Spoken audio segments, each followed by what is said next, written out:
राम राम जी। 10 जून गुरुवार को अमावस्या है और आप जानते हैं इस अमावस्या को एक विशेष त्योहार या पर्व या एक उत्सव मनाया जाता है। क्या है ये? आपने वट सावित्री व्रत के बारे में सुना होगा। इस दिन वट सावित्री व्रत किया जाता है। सुहागन महिलाएं जो होती हैं वो इस दिन व्रत रखती हैं अपने सुहाग की लंबी आयु की कामना के लिए। आपने अभी तक करवा चौथ के व्रत के बारे में सुना होगा जो पति की लंबी आयु के लिए किया जाता है। ठीक उसी की तरह से ये भी एक व्रत है जो अपने पति की लंबी आयु के लिए किया जाता है। इसके पीछे की कथा शायद आपने सुनी हो, अगर नहीं सुनी तो मैं आपको सुना देता हूं। आपने सुना था सत्यवान नाम का एक लकड़हारा था जो कि जंगल में लकड़ियां काटने जाया करता था। उसकी शादी एक महिला से तय हुई, एक लड़की से तय हुई जिसका नाम था सावित्री।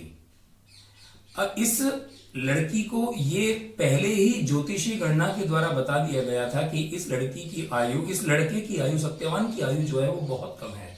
लेकिन सावित्री जो थी वो बहुत ही धार्मिक, बहुत ही शील वाली स्त्री थी, बहुत ही संयमित रहने वाली स्त्री थी, अपने पति की बहुत सेवा करने वाली स्त्री थी। जब शादी हुई इनकी तो सावित्री को पहले से इस बात की कैलकुलेशन का अंदाजा था, इस बात की कैलकुलेशन थी कि इसकी उम्र कितनी है। तो जिस दिन अमावस्या थी ज्येष्ठ मास की, सावित्री ने ये देख लिया कि आज वो दिन है जिसके द्वारा ये बताया गया था जिस तिथि को कि इस तिथि को सत्यवान को मृत्यु की जो है आहट हो सकती है। इस दिन इसकी जिंदगी को खतरा हो सकता है। उस दिन सावित्री सत्यवान के साथ गई। सत्यवान जंगल में लकड़ियां काट रहा था।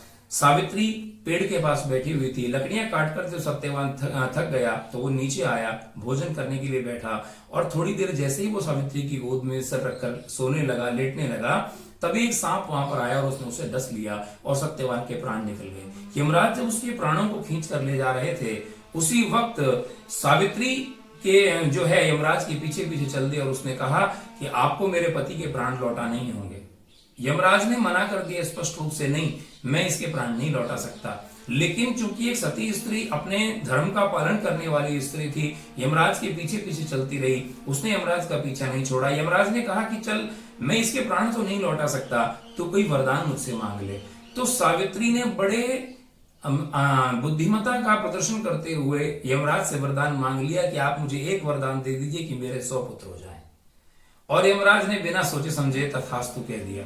अब 100 पुत्र होने का वरदान मिल गया और पति को यमराज ले जा रहे हैं। ऐसे में अब यमराज के पास इस वरदान को सही सिद्ध करने का सिर्फ एक ही रास्ता था, इसीलिए, और वो रास्ता था सत्यवान के प्राण लौटाना। सावित्री इस तरह से अपने पति के प्राणों को वापस लेकर आई थी। उसी घटना के, इसी बात के कारण ये त्योहार मनाया जाता है जिसे हम वट सावित्री व्रत कहते हैं। इस दिन वट वृक्ष की पूजा की जाती है। वट वृक्ष को मौली के धागे से बंधन किया जाता है और पति की दीर्घ आयु की कामना की जाती है।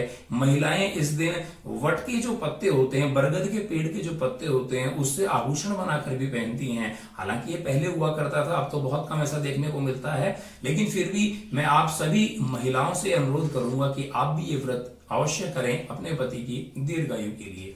दूसरी चर्चा इसमें थी शनि जयंती। इस दिन शनि जयंती है। जो लोग शनि की साढ़े साती या ढैया के विशेष प्रभाव से प्रभावित हैं या शनि का कोई विशेष कुयोग उनके ऊपर चल रहा है, तो इस दिन उन लोगों को विशेष उपचार करने की जरूरत है। इस दिन वो पीपल की जड़ में तेल अर्पण करें। इस दिन गरीबों को भोजन कराएं, विकलांगों की सेवा करें, विकलांग जीव जंतुओं की सेवा करें। और भी अगर आप कुछ नहीं कर सकते हैं तो अपने घरों की छत पर पानी के पात्र जरूर रखें जिससे कि पक्षियों को पानी मिल सके, या अपने घर के बाहर या किसी मोहल्ले चौराहे पर कहीं भी सुटेबल प्लेस पर आप पानी के बड़े बड़े पात्र रखवाएं जिससे कि पशु पक्षी उनमें पानी पी सकें। कोई भी अच्छा स्थान देखकर आप वहां चुग्गा डालें जिससे कि आपको शनि की कृपा दृष्टि प्राप्त हो।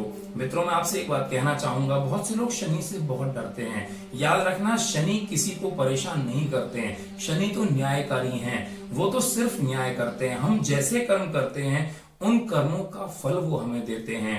हम ये प्रयास करें कि हमारे द्वारा किए गए कर्म किसी भी प्रकार से, मनसा वाचा कर्मणा, मनसा मतलब मन के द्वारा सोचने वाले, वाचा मतलब बोल करके, और कर्मणा मतलब कर्म से, हम किसी भी तरीके से, मानसिक रूप से, वचनों से, कर्म से किसी भी प्रकार किसी भी व्यक्ति को कोई कष्ट, कोई दुख ना पहुंचाएं, इस प्रकार की वृत्ति हम अपना लेते हैं तो निश्चित रूप से शनि हमसे प्रसन्न होते हैं। मित्रों, मैं एक बात जानता हूं, मैं सभी को सुखी नहीं कर सकता, लेकिन हाँ एक चीज मेरे हाथ में है कि मेरे द्वारा किसी को दुख ना हो, ये प्रयास मैं अवश्य कर सकता हूं। यदि आप इस प्रकार का प्रयास करते हैं, विकलांगों की, गरीबों की सेवा करते हैं, गौ ब्राह्मणों की अगर आप सेवा करते हैं, तो निश्चित रूप से अच्छे फलों की आपको प्राप्ति होती है। और शनि जयंती निश्चित रूप से तभी मनाना कारगर होता है जब हम मानसिक रूप से अपने आप को, हृदय से अपने आप को सही रखने, सही कर्म करने के लिए प्रेरित करते हैं। राम राम जी। अगर आपको मेरा ये वीडियो पसंद आया तो आप प्लीज़ मेरे चैनल को सब्सक्राइब करें, वीडियो को लाइक करें और आगे शेयर करें और इस बेल आइकन को प्रेस करें, जिससे कि आने वाले प्रत्येक वीडियो का आपको सबसे पहले नोटिफिकेशन मिल सके। धन्यवाद।